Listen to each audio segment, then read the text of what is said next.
여러분 안녕하십니까? NBS 투데이입니다. 올해 산 마늘과 양파 재배 면적 실측 조사 결과가 나왔습니다. 당초 증가세가 전망됐던 마늘은 지난해와 비슷한 수준인 반면 양파는 소폭 감소한 것으로 나타났는데요. 이번 조사 결과 발표에 따라 농업계에서는 올해 수급 사각에도 관심이 집중되고 있습니다. 조생종 수확을 앞둔 양파는 공급 과잉 우려가 제기됐는데요. 손현진 기자가 취재했습니다. 올해 산 마늘과 양파 재배 면적 실측 조사 결과가 나왔습니다. 최근 한국농촌경제연구원이 공개한 2022년 산 마늘 양파 재배 면적 실측 조사 결과에 따르면 올해 산 마늘 재배 면적은 23,686헥타르로 나타났습니다. 지난해보다 0.7% 증가해 비슷한 수준이며 평년보다는 8.8% 줄었습니다. 품종별로는 한지형이 2.7% 감소했고 난지형은 1.5% 증가했습니다. 일각에서는 최근 2년간 마늘 시세가 높은 편이었기에 파종이 증가할 것으로 예측했지만 우려와 달리 실제 변화폭은 크지 않았습니다. 당초 지난해 8월 실시한 재배 의향 조사에서는 적정 재배 면적보다 500헥타르 많은 24,500헥타르로 집계됐습니다. 이에 마늘 의무자조금 관리위원회가 종구용 마늘을 수매해 식용으로 전환하는 등 수급 조절에 나서면서 재배 면적 하향에 영향을 미친 것으로 분석됩니다. 최근 정부는 깐마늘 가격이 평년보다 높게 유지되자 저율 관세 할당 물량을 도입한 상태입니다.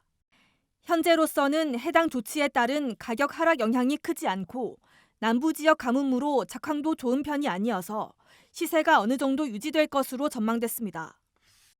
제주하고 남해안 쪽의 작황이 예년보다 좀 안 좋은 상황에서 재고도 그렇게 많이 남지 않은 상황에서 초창기 가격은 저는 좋을 거라고 예측이 되고 대스마늘이 작년보다 좀 는 부분이 있어서 작년 수준이나 아니면 작년보다 조금 못하게 이제 그 뒤에 조금 조정을 받는 형태로 되지 않을까.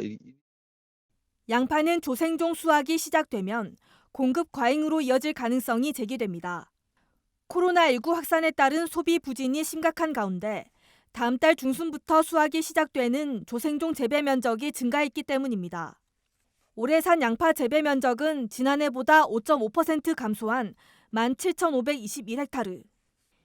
이 가운데 중만생종은 14,546헥타르로 6.7% 감소한 반면 조생종은 2,975헥타르로 1.2% 증가했습니다.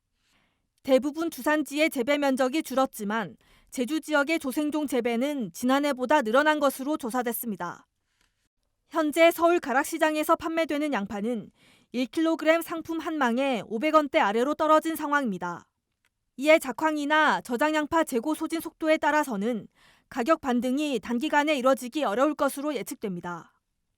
소비가 안 되니까 저장업체들이 물건을 빨리 안 빼고 놔두다 보니까 계속 누적이 된 거죠, 물량이. 고양파는 3월 초가 돼봐야 뭐 생육이나 이런 걸 알 수 있기 때문에 작황이 어떻게 되느냐가 중요하다. 정부는 산지 저장양파 보존과 조생양파 출하 일시 중단 등을 통해 양파 공급량을 조절한다는 방침입니다. NBS 손현진입니다.